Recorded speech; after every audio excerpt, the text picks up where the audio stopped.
One rig flat out catches bass everywhere, not just numbers, big ones. But here's the catch. It only works if you fish it exactly right. The action looks simple, but how you rig it and how you work it changes everything. Today, Justin Lucas breaks down his longtime secret weapon. All right, Justin Lucas, welcome in. Excited to have you here. You know, there's guys that catch numbers of fish, and there's guys that catch big fish.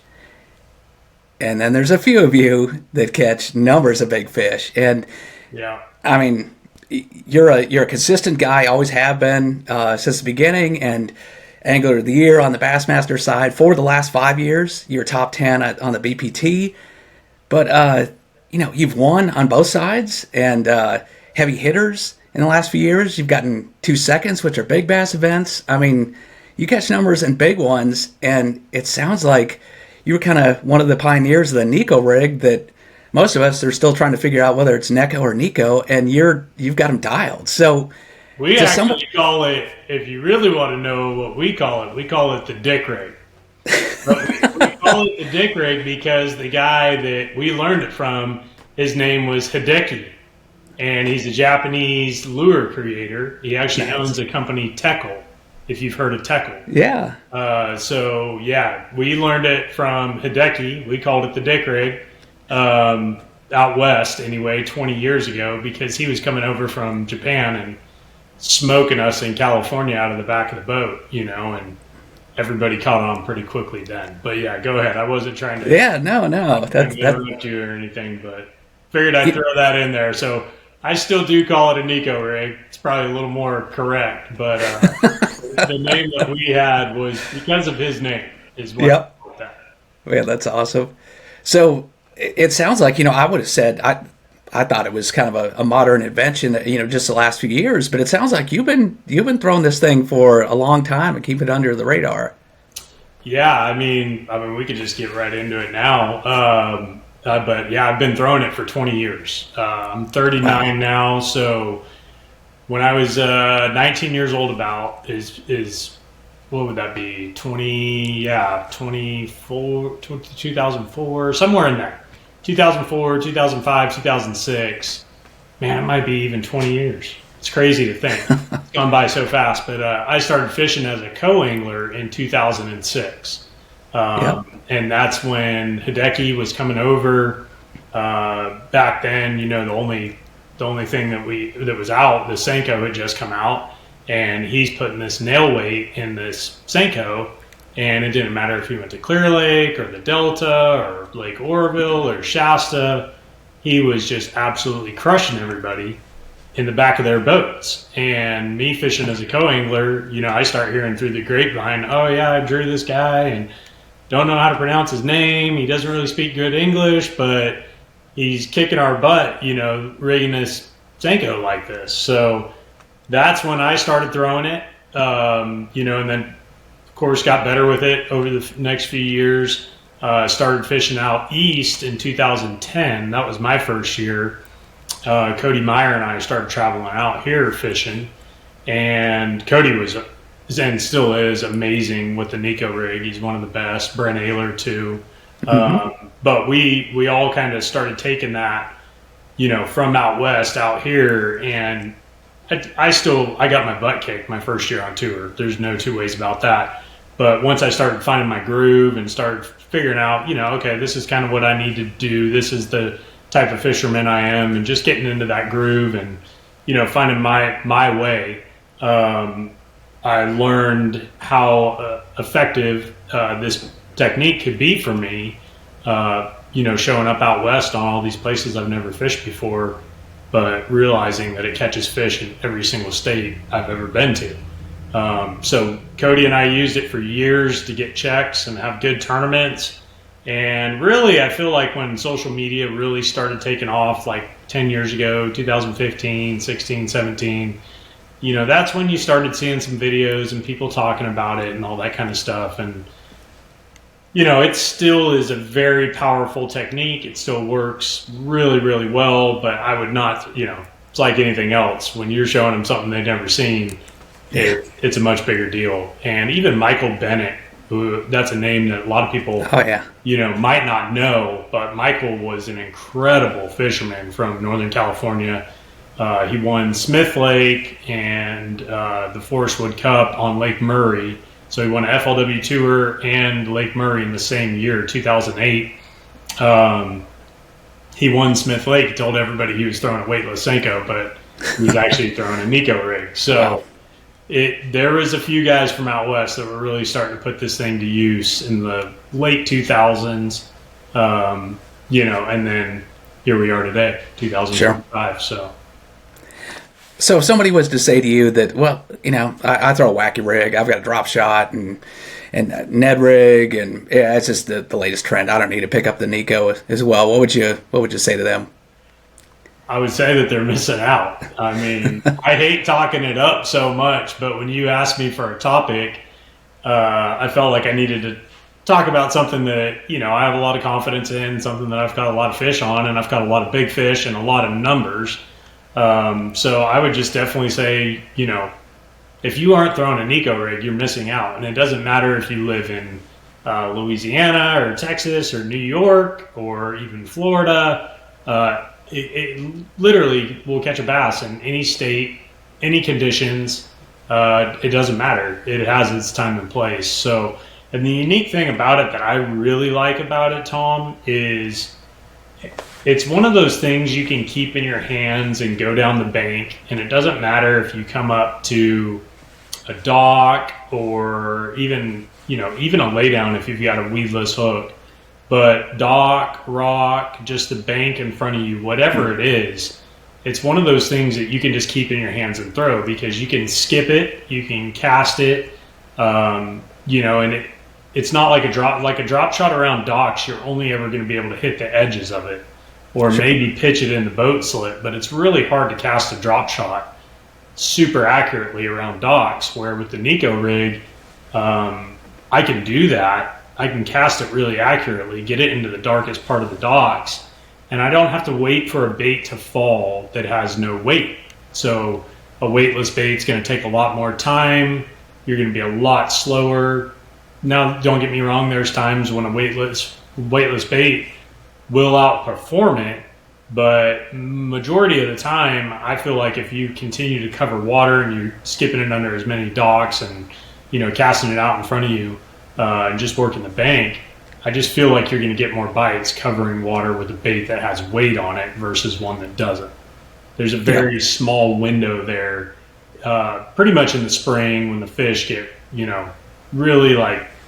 they're really high suspended on the docks, warming their eggs, stuff like that, getting ready to spawn, where the weightless version can be really good. Or if those fish are real shallow, kind of spooky, if you're going down the bank, a weightless version can be really good. But other than that, I would much rather put a weight in the bait and, cover probably twice as much water throughout the day. Yep. Okay. Well, we'll get into the nitty gritty of all your rigs and stuff here in a second.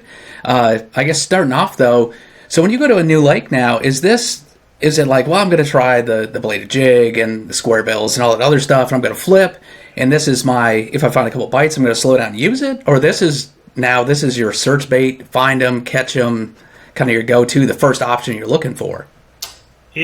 I'm still obviously always going to have my search baits on there, vibe jig, different crankbaits, all that stuff. But this is probably, especially with our tournaments being in the spring, I think that's another big part of it. Most of our tournaments are pre-spawn, spawn, and post-spawn.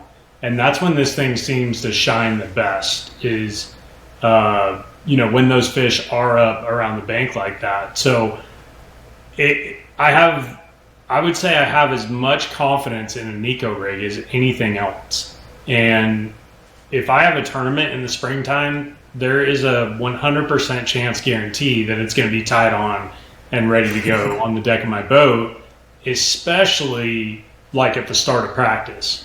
Because big thing for me is being able to get bites and have some confidence.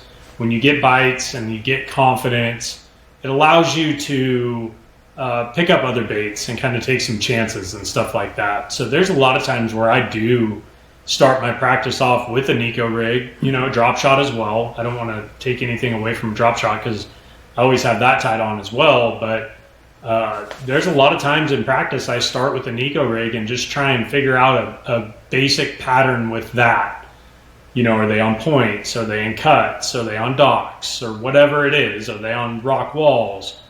Whatever they may be, but I try and figure out a pattern with a Neko rig, and then it allows me to expand and try and find other patterns that I can mix in with that, and that seems to be a great recipe to have some good tournaments, and it's something that just works for me really well, the way I break down lakes and stuff. And is there a set of conditions that you pull up and you leave the ramp and you're like, the water clarity's right, or is the right amount of cover, or the water temp's right, or it's this a highland lake versus lowland? What's your dream scenario, or is it just pretty much like I can always catch them on it if they're on targets? Or yeah, I mean, man, I've caught them in the dead of winter, out in the middle of guts, like inches in 40 to 50 feet. I've caught them on points all the way out to 50, 0 to 50 feet. I've caught them on docks that are, suspended fish that I don't want to wait for the weightless to get down there. So I'll sink the Neko to them. If I see them down there on scope or something, maybe they're on a cable on the dock, 10 feet, 12 feet, 15 feet down, I'll sink it to them. Timber, you can sink it to them in timber and shake it. The other thing about it is it's not just a bottom bait. Like, there's a couple things going on here. So it can attract a fish with the spiral down, because when you cast a Neko out there, it actually falls in a big spiral down. And I think they see that. They see the splash, or they see the bait spiraling, almost swimming down, right? And they'll follow it down to the bottom, and then a couple shakes and dink, they're on there. Or you can also work it almost like a minnow, pretty much, where you're showing them something different than a minnow, but you're able to keep it up in the water column and keep it right in their face. So It's a very versatile way to fish a soft plastic bait. There's so many different scenarios. A dream scenario would probably be pre-spawn fish that are setting up around docks. Like, that's dream scenario, but and a little cleaner water. But doesn't matter. I mean, they can be spawning, and I've been at Lake Murray when they're spawning, and I catch them. They spawn by those wooden dock posts over there. So I'll just cast to the first corner each side of the wooden dock posts and skip one under the walkway, and then it's like 3 casts on a dock, and you move to the next one. You don't waste your time. And then I've also caught them in pre-spawn at Lake Murray when they're not spawning quite yet, and they're just sitting around these docks. You can almost see them sunning themselves, and you just take that thing and skip it up under there and catch them that way too. So that just tells you how versatile it is. I think you can catch fish every single month throughout the year on it. We catch ledge fish on it, post-spawn ledge fish on the Tennessee River. I would say the worst time to probably throw it is right now. We're having this podcast in the fall, when fish just really get keyed on bait. They just don't seem to quite like a soft plastic maybe as much right now, but that might be like a 2-month window. And other than that, you can still catch them on it in the 2-month window. It just might not be as effective as it is the other 10 months out of the year. Right.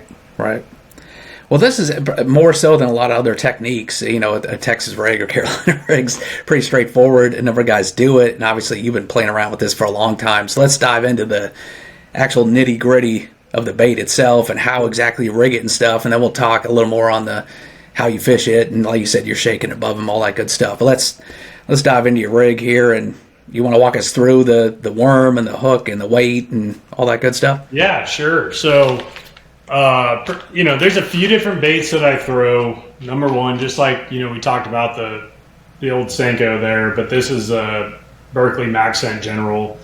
I love this because of the scent, obviously. I really do believe in MaxScent.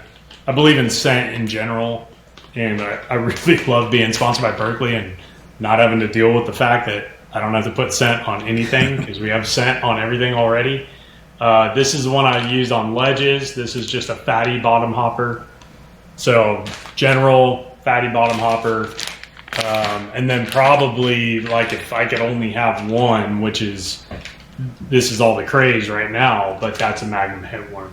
Yeah. So I don't know how well you guys are able to see these, but this is a new color that was a Tackle Warehouse exclusive that I think they're going to bring back out. I don't know if it's just going to be a Tackle Warehouse exclusive or what, but this is a really neat color. It's a pinkish, purplish, brownish, I don't really know what you want to call it, earthworm looking color called Mumizu.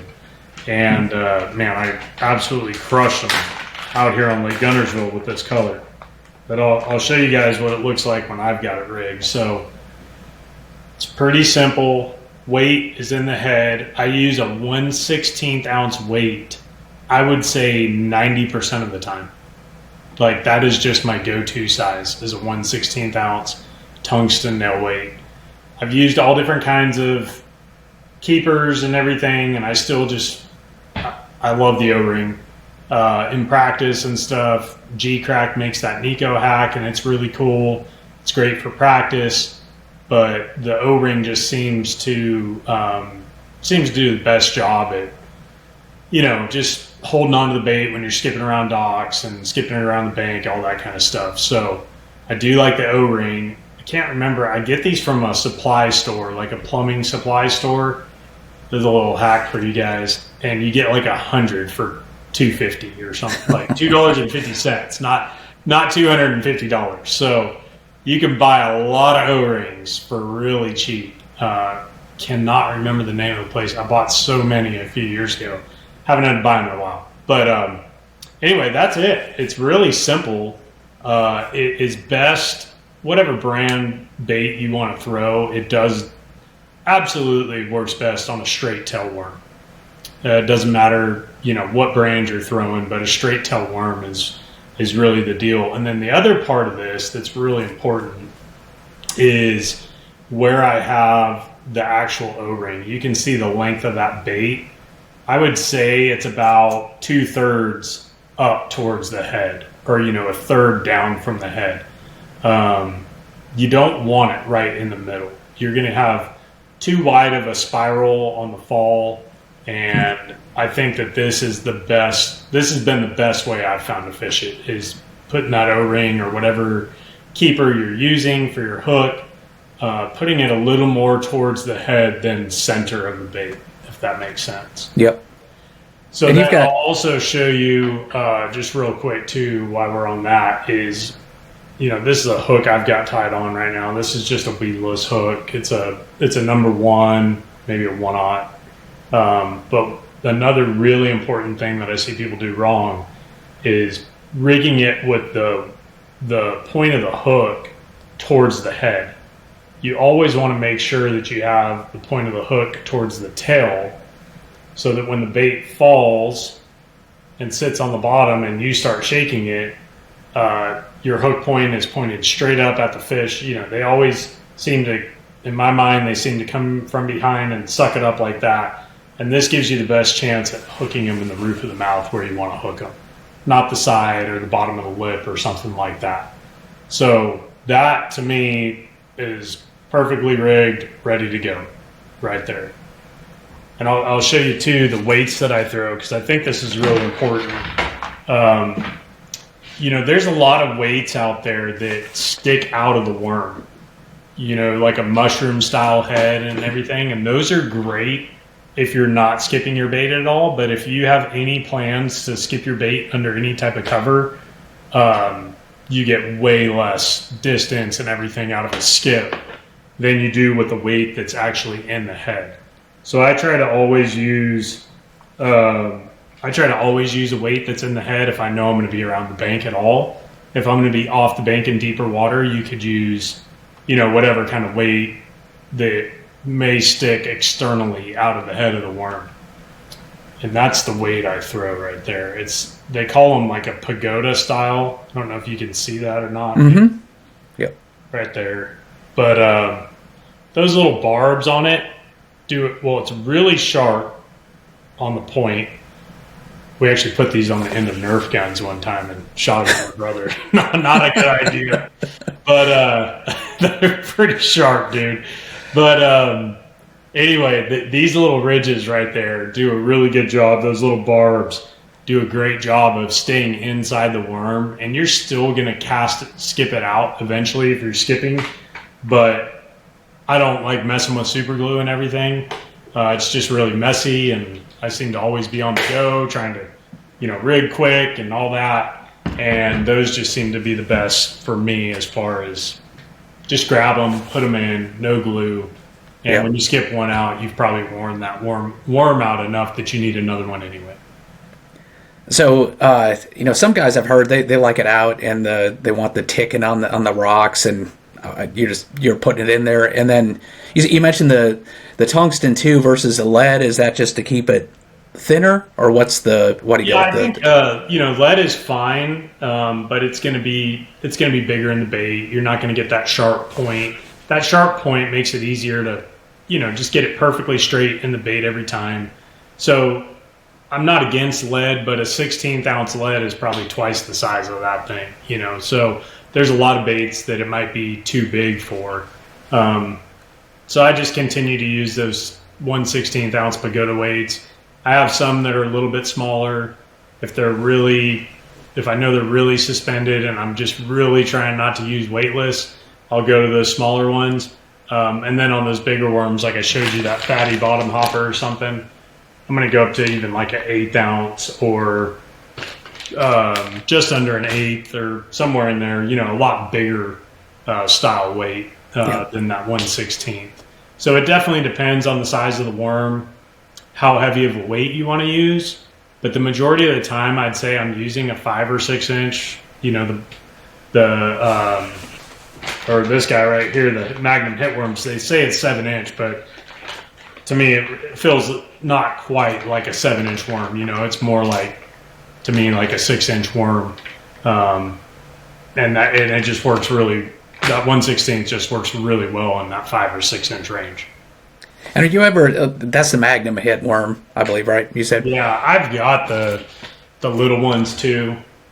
So do you ever go to the finesse, the smaller, the shorter ones? Or I do, yeah. Especially, springtime, if you're not around, if you're around a lot of like a 2 or 3 pound fish is a good fish, I'll definitely use this a lot. But if I know there's 4 or 5, 6 pound fish bigger in a lake, I'm probably going to throw this guy right there. So Texas, Alabama, South Carolina, most places that, but you go to the Ozarks or something, Table Rock in the spring, and you're looking for some 3-pounders, 3.5 pounder, like that thing right there, 4.5 inch is money. And I'll tell you another bait that's really good that a friend actually turned me onto is actually doing this with our little General, which is like a Ned style bait. So really small, compact bait, but using that for smallmouth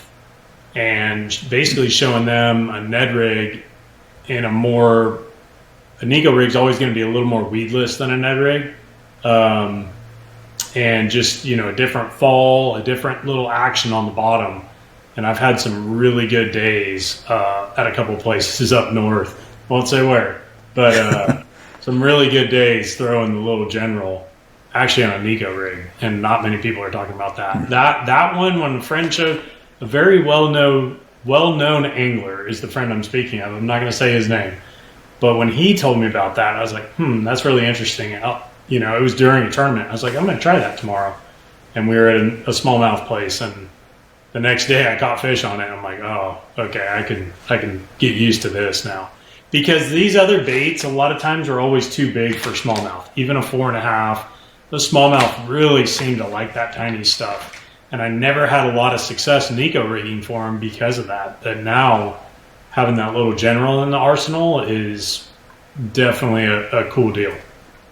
And I saw you rigged it up with a weedless hook. You always going with a weedless, and what shape are you want that look like almost like a straight-shank bait holder sort of? It's a straight-shank, yeah. I like a weedless most of the time because I'm up around the bank casting and stuff, but I would throw this same hook if I knew I wasn't going to be getting hung up very much and everything.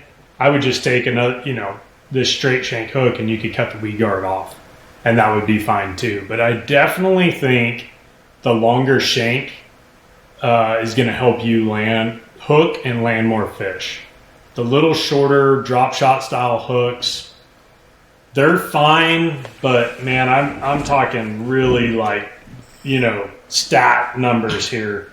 I feel like I probably have like a 10%, 10% better chance with that style hook of landing the fish. And to me, that makes a difference. But if I'm just going out fun fishing, I'll tie a drop shot style hook on too and use it. And, a lot of times it's fine. But if I'm in a tournament, it's going to be a longer shanked hook like that guy. And anywhere from a number 2 to a 1/0, something like that. Number 2, number 1, or a 1/0. Those are pretty much the 3 sizes. And then what's your rod reel line? And when you're setting them, get into that too. Are you, cracking the whip? Or are you just kind of reeling or leaning or real loose drag, real tight drag? What are you doing? So as far as the hook set goes, I do just kind of reel down on them. I do try and give it maybe like a little pop right when I start to reel down on them. My goal is to be able to put the hook through the roof of their mouth. I know if I do that, I've got the best chance of landing the fish. And I feel like just a quick pop when you start to reel does the best job of that. But you can just reel and you're going to hook fish doing that too. A lot of times they're just going to swallow this thing.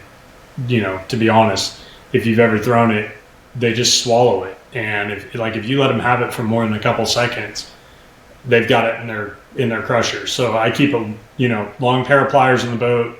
I have to go through the gills a lot of times, especially with MaxScent. But go through the gills. If you don't know how to do that, you don't ever have to cut a hook out of a fish. You can go through the gills and just grab it, at the very base of where you can see it. And if you just take your handles on your pliers and turn them basically 90 degrees or whatever from that point, you're going to pop that hook out almost every single time. So I don't mind them swallowing it either, because I use 10-pound test most of the time, and their teeth just can't seem to break 10-pound test. And of course I got it on a spinning rod and or a lighter rod, so I'm using the drag and I have some play in the rod and everything. But I do this is 8-pound braid. That's what I throw every single time. This is X5 from Berkeley, so it's a little bit of a rougher braid. All my spinning reels are 3000 size, so it's a little bit bigger than 2500, but a little bit smaller than 3500. Obviously, it picks up almost as much line as a 3500, but it's got the body of a 2500. So it's that perfect middle ground for me, where it still feels small in your hand and the weight's not very heavy at all, but you're picking up a lot of line. And then I'll do, a 7 to 10 foot leader of 10-pound trilene fluorocarbon. And it's pretty much that simple. I do like my favorite rod for it is a 7'1" medium. It's an extra fast action. It's an Abu Xenon. But, honestly, you could do a 7-foot medium heavy, or, a 7'1" medium. There's really no wrong way. I would just say pick, if you were throwing a smaller hook, like a little drop shot style hook, I would do the 7-foot medium. If you're using a bigger hook like this, I would say medium heavy. But I like this 7'1" medium because it's really in between the two rods, in my opinion, with this extra fast tip. So it's got a lot of butt. It's got a really soft, kind of real soft whippy tip, because this bait is all about, it's about the fall, but then it's about shaking it. You're just constantly sitting there shaking it, giving the action of that head digging into the bottom and the tail flicking up in the fish's face. So you're just constantly sitting there shaking it, and that's really why I like this rod with the fast tip. It's got a lot of butt in it where I can set the hook on the fish and get this bigger hook in them, but it's got that soft tip that I can work it. Pretty much the same thing you would use minnow rod wise would be a great rod for this. And you're when you're popping them a little bit, is your drag, are you setting it fairly tight to stick them and then you're backing it down, or you have it pretty loose where it's going to give when you... My drag's always tight, bro. I got too many people loosening my drags and messing with me. Too many friends that play tricks. So my drags are always really tight. And, I always heard David Dudley talk about this, but he's the one that really got me thinking about it. And like the number one goal is to put a good hook in the fish. And then after that, I'm going to worry about everything else. So I always, on everything I throw, my drags are pretty tight. And I'll open the bail or loosen the drag as needed. But I want to make sure that on a hook set, I'm never taking an opportunity away from myself because of a loose drag. Mm-hmm. I think it's really important to have tight drags. So I just never loosen them up. I really don't. And I always double check them. So walk me through then. So you're getting around docks, let's say your first 5-10 casts, you're trying to feel out what they're doing and stuff. And you're talking about shaking it, like you throwing it out there and shaking right away, or what's your sequence when you're trying to dial it in? Yeah. So if I'm using scope and I'm catching suspended fish, obviously I'm going to stop it above them or right at them and shake it right in their face. But other than that, my mindset is throw it out there, let it spiral down, and you'll notice that probably 50% of your bites with a Neko rig actually come when you click the bail over and you go to start shaking it and they're already on there.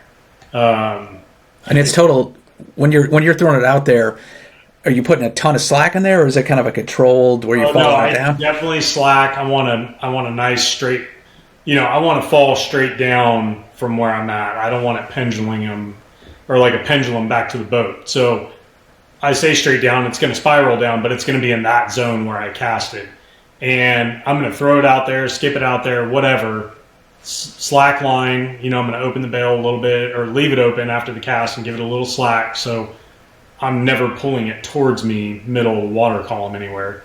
And then as soon as that bait hits the bottom, I'm clicking the bail over and starting to work it. So there's no waiting around. Like as soon as that line goes slack, I'm clicking the bail and I'm checking to see if one's on there. And if there's not one there, I'm imagining one that went down and is looking at it, and I'm sitting there shaking it, trying to get him to bite. And so this isn't really a technique that I do, like a technique that I fish all the way back to the boat. I would say it's a cast, and it's either going to bite on that cast, or I'm going to sit there and shake it for like 5, 10, maybe 15 seconds, and I'm going to reel it in and do it all over again.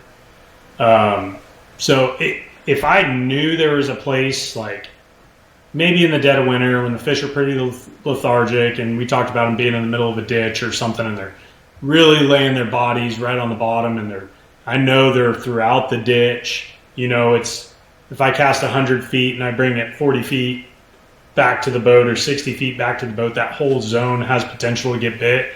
Then I'll work it all the way back, but the majority of the time, that's not the case.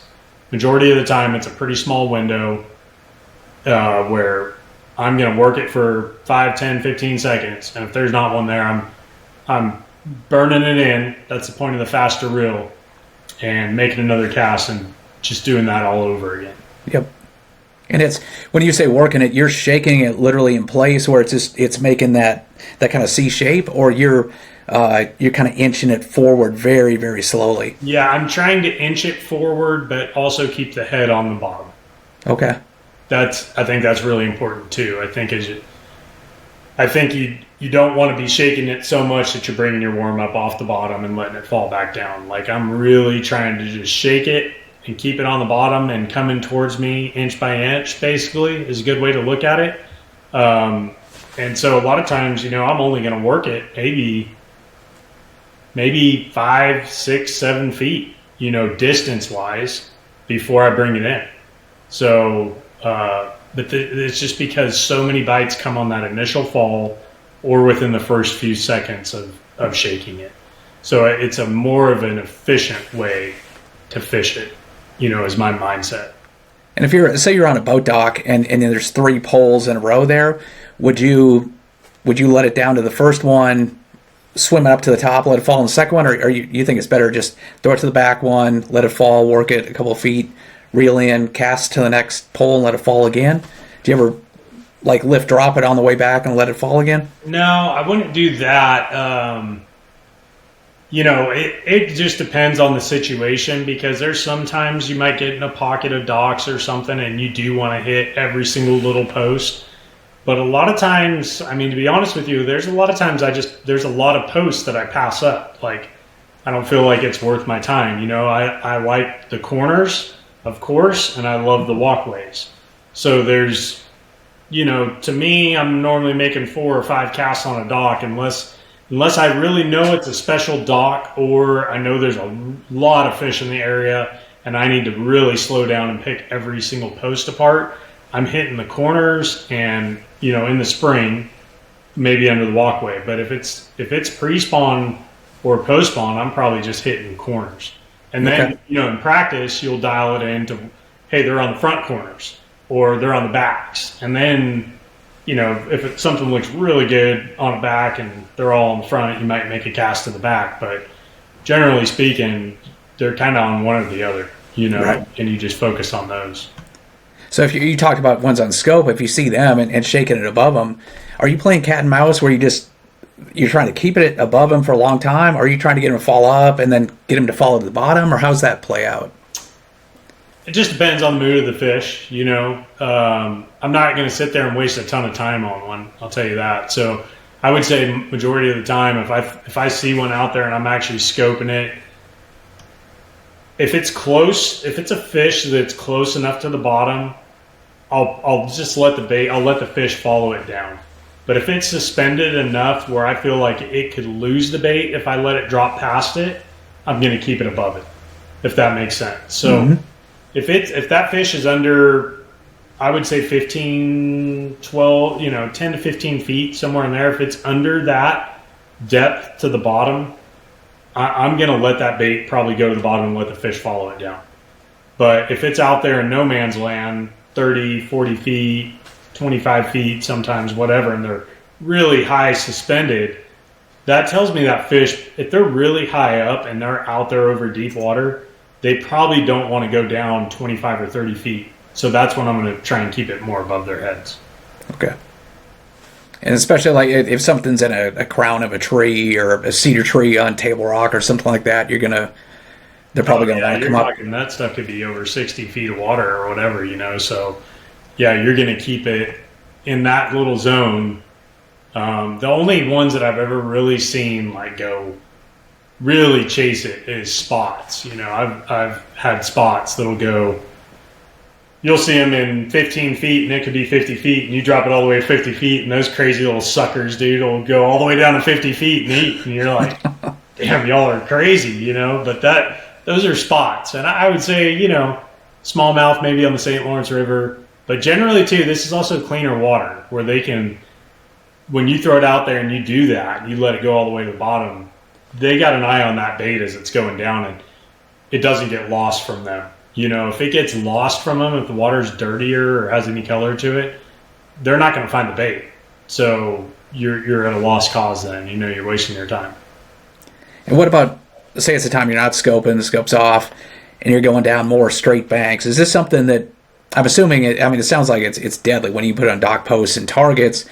If it's just a, bluff bank or a channel swing or something, are you looking for key spots, or are there times when we just go down the mouth of a cove all the way to the back in the spring and just you have confidence in just kind of 45 degree nothing water that you can cast it and get them? Oh, 100%, dude. Yeah, I think for me it's just taking the place of a shaky head. I just think a shaky head, I can go down the bank and I feel like I can catch the same fish on a Neko rig that I can the shaky head. But I can put the Neko rig in every spot I need to, where again, with the external weight on a shaky head, you can't skip it and put it in the places you can put this. So a shaky head is still a phenomenal technique, phenomenal bait, and it's great down those 45 degree banks, and I'll still throw a shaky head, especially if I'm trying to cover water. But once I know I'm in an area that I feel like, oh man, this cove has a lot of bass in it, and I'm just going down the banks, that's when I'll put the shaky head down and pick the Neko up. But at bluff walls, working it, like a lot of times bluff walls have this straight drop, maybe to 10 feet, and then there's a little ledge, and that first 10 feet on that ledge, it's just deadly working it down that thing. So, yeah, I mean, I don't know. I don't think a shaky head has the drawing power like on the fall that the Neko does. So if I'm just going down the bank and these fish might be suspended, if I'm fishing 10 feet, they're 5 feet down as I'm going down the bank. I just feel like that thing hits the water and the way it swims down, it really gets their attention, and they zoom over to it. They nose down with the bait, and as soon as you click it in gear and go to pick it up, they're already on there. As soon as you start to shake it, you feel dink, and your line's swimming off. So, it's kind of like the drop shot. Like I love the drop shot too, and a drop shot is an amazing search bait, just like the shaky head, because you can fish them faster. But once you're around the fish, I feel like there's nothing that catches them quite as good as this. Mm-hmm. And it forces you to slow down too. That's one thing I would say too, is if you have a problem slowing down with shaky head or drop shot, like this is going to help you do that. Because when you're trying to do that inching motion across the bottom and keep the head there, it forces you to slow down. And what would you say? So what are the situations that it's like you're doing it and it has been working, it's going away? What's a sure sign that, I need to go to something more aggressive or even go more finessey? And on the flip side, what's something that you see continually happen, like, if they're nipping at a jerkbait or something like that, the alarm bell goes off like, oop, it's Neko time. Oh, man. I feel like it's always Neko time. It's one of those things, like, I guess if you had a really low pressure, cloudy day in the spring, it's still going to catch fish, but you might be getting your bigger fish on a moving bait or something like that, where you're just able to cover more water. The fish are aggressive. That low pressure really has them feeding up. But, on the flip side of that, you get a bluebird day, really calm, bluebird sunny day, and those aggressive baits aren't going to work, and that's when this thing is really going to shine. So it's going to catch them. I mean, literally every day, I feel like you can catch a fish on this thing.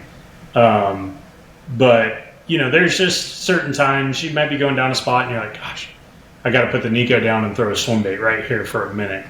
But if I'm on that Neko bite and I'm really throwing it, I'm probably going to have it in my hands most of the day and put it down only for the occasional, I've got to throw a swim bait here, or I have to throw a topwater here real quick and then pick it back up type of thing.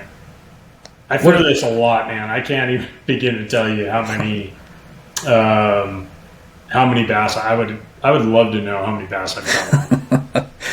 Well, based on the angler of the year, it's hundreds and hundreds. Yeah, I mean, I caught several that year. Every single year since I've been coming out here, or since I moved out here, I've been catching fish with it, and it just keeps working. And now with this, Magnum Hit Worm, this thing is just super, super good. I don't think there's a better bait right now than this. And there's some other people trying to make one like it. I see a lot of purple bags in pros boats, when they're throwing a Neko rig now, and I get guys asking for these, like, they're like little drug addicts in the parking lot, like they were with the flatworm when it first came out for smallmouth, and now they're all asking for Magnum Hit Worms. So yeah, I thought the same thing, and the flatworms, you knew why, but Buddy started asking for, hey, you got any of those Magnum Hit Worms? You're like, oh, yeah.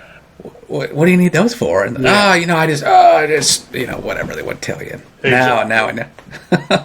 What about this? Is there when you're coming to a really thick brush pile, laydowns that are super thick, laydowns in muddy water, flooded bushes, grass? I mean, are you throwing this thing in all the stuff that I'm trying to put a jig and a chigger crawl in, or is there some break even? Like, obviously you're not punching with it, but I mean, are you going really, really thick with this thing? Yeah, so I would say that I'm going to start, like, if there's a big laydown, I'm not just going to throw it. Like, I'm going to have a Texas rig on there. And if it's a lot of grass or whatever, like I'm going to have a Texas, I'm going to have all that. But in that situation, it might be like we talked about a few minutes ago, like where I'm throwing the Texas rig all day, but then there's one little thing where I'm like, dude, I got to throw the Neko on that. It's sticking out a little further. It's more isolated. The water's, maybe cleaned up just a little, whatever, where that works. I mean, it doesn't matter if I've been at Sabine River, down in Florida, like it's always just on, even in those places where you think you're not going to need it.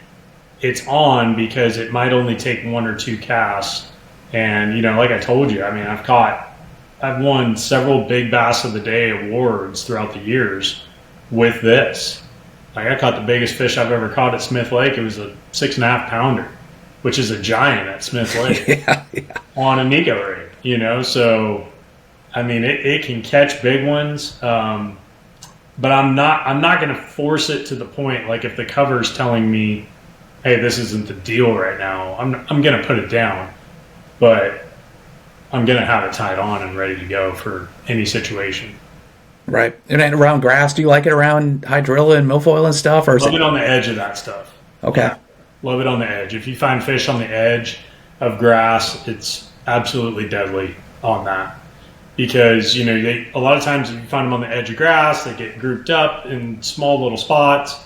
And it's just that thing that you can sit there and work really slow on them that they're also probably not seeing very much when they're in that position. And you're going to throw it just up inside the edge and kind of feather it out and let it drop? Or are you putting it right on the edge and just going to let it spiral? Right on the edge. And a lot of times, like you asked about brush, or you said lay down, but I'll say brush pile. Deep brush piles, I'll try and throw it. I always try and throw it on the front edge first, and work the sides of the pile.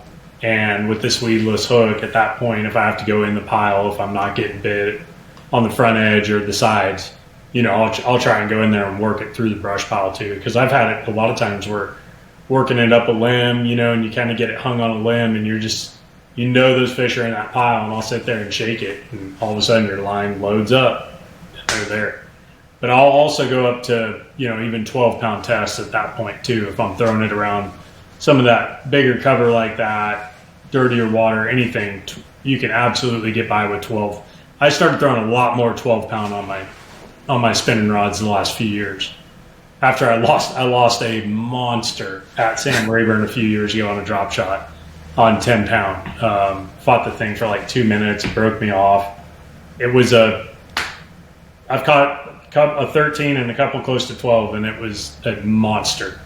And lost it on drop shot, had 10-pound test and broke me off. And I've moved to 12-pound a lot more in the spring, especially around a little dirtier water, a little more cover, and bigger fish. You're still going with that long 7 to 10 foot leader, or are you shorting it up at all? Leader, like six or 7 at most. Okay. Not so long, but cleaner lakes. That 9 to 10 foot probably is my max. But and then I won't really. I don't throw anything less than probably like 5 feet. It's just I don't know. In my mind, I've got to have at least a 5 foot leader. So, yep. But if you only had a foot of visibility, does it really matter? Probably not. It's just a mind thing for me. Yeah, I'm kind of there with you on that. Last couple questions here. Biggest mistake you see people make with it? What's somebody fishing with you and they're not catching? What are they typically doing wrong? I think they're rigging the hook backwards, like I talked about earlier. If you put that hook towards the head, you're still going to get bites, but your hook point is pointed down, and you're going to miss a ton of fish. So I think that's a big deal. I've seen people do videos and they have it pointed towards the head, and I'm just like, this is not a good Neko video. Like, Facebook needs to flag this for misinformation, Fake news. Yeah, dude. We need to report this video because that's not how you rig it. But that's probably the number one thing. Yeah. And colors, you talked a little bit, but everybody's going to ask about that. It's always the same? You have your couple confidence ones, or is it muddy versus clear? And spring, you have some pets, or is it? If I could have 3 colors, it would be this color, Mumizu. So some kind of pinkish brownish like that. I would have green pumpkin, and I would have black. I would have 4 or 3 colors. That's it. And I feel like that covers everything. It covers your greenish brown, it covers your pinkish purple, and it covers your, just straight black, which is always a great color. So I feel like I have everything covered if I had those 3 colors only. It's really that simple. And what are you typically starting with then? It just depends on where, what lake, what the water clarity is like, all that. If it's a really cloudy day and the water is dirtier, probably black. If it's a real low light situation, that same lake on a sunny day, if there's more visibility into the water and everything, it's probably green pumpkin. And then on a clean place like Smith Lake or Hartwell or Murray, something like that guy right there. So, I mean, man, it just, if the visibility is really low, black. If the visibility is pretty good, which is, let's say 80% of the time, probably green pumpkin. And if visibility is really good, that other one. Okay. And then just, Tom, you did this long enough that like you got to keep some things really simple. And for me, that's one of those things. And I do feel like the tackle industry as a whole, it's to catch us, right? I've spent more money in a tackle store than most people for sure. I could have paid a mortgage sometimes with what I've spent in them, but like just keeping it basic and just going out there and fishing it is the biggest thing. And once you get confidence, that's the biggest thing. Whether you need this flake or that flake or this color and that color, I always say somebody with a lot of confidence fishing the same bait as somebody that doesn't have any confidence in that bait, they're always going to catch way more fish. Yeah. All right, I got one last question. I'm dying to ask you on this, but before we get to that, for those that want to follow you along on social media and stuff, where do they find Justin Lucas? Yeah, so doing a lot of YouTube right now. It's the off season, so you can check out my YouTube channel, Justin Lucas Fishing, Instagram, Justin Lucas Bass, Facebook, Justin Lucas Fishing. And, I talk about a lot of this stuff on there. I'm more of a teacher than an entertainer. So hopefully, some people picked up some good info here, because this is really what I do enjoy doing when I'm not fishing, is helping other people catch more fish, and I feel like I've been with Berkeley for 20 years, but like I'm kind of built into their slogan now, help you catch more fish. So, that's what I like to do. I really enjoy seeing people have a good day and come up to me and say, man, what you said really hit home, and I went and did that and it worked. And when I hear that kind of stuff, I feel like I'm doing a decent job at least.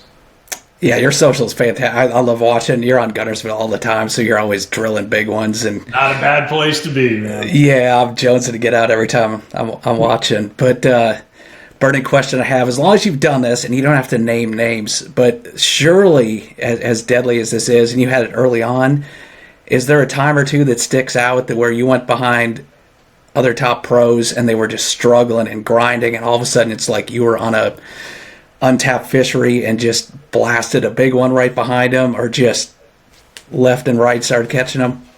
I would say at Cayuga years ago, everybody was throwing a drop shot in the grass, and we were all fishing in a big area. You could kind of see everyone, and I picked this thing up and just started catching fish on it. And I'm like, man, this is 10 years ago. I think Greg Hackney ended up winning the tournament. And I caught some fish on a drop shot, don't get me wrong, but like after a couple days when these fish have been hammered by everybody out there throwing a drop shot, and I'm still catching them moving up the leaderboard, that was probably the one place that really sticks out. But man, there's just been so many times where maybe I'm not fishing around the other guys and seeing them like that, but I just know in my mind, I'm like, man, if these guys picked up a Neko right now, they'd be doing all right. But I just know that when I see it now on MLF when I'm moving up the score tracker, and it's like all I'm doing is throwing a Neko right down the bank, right? Like it's nothing that special. But other guys are running around, they're tripping out their heads and all this, and that's what I do a lot of times. That's happened to me so many times where I run around, like they say with a chicken with their head cut off, and I'm doing that, and you're never catching a bass when you're running around like that. And that's what got me years ago to think. It was actually the year before I won AOY. It was 2017. I struggled that year, and I tried to force winning a tournament. I really tried to win, and it was my worst year I had ever had. And I'm like, at the end of the year, I'm like, okay, what did I do? What did I do wrong? Well, what I did wrong is I tried to win tournaments. I was throwing a lot of things I'm really not comfortable with. And when I won events, I was throwing things I was comfortable with. When I was consistent, I was doing things I'm comfortable with. And so the next year, 2018, we actually had a tournament at Lake Martin. I think it was our first tournament of the year. And I finished 5th or 6th, caught every single fish on a Neko rig.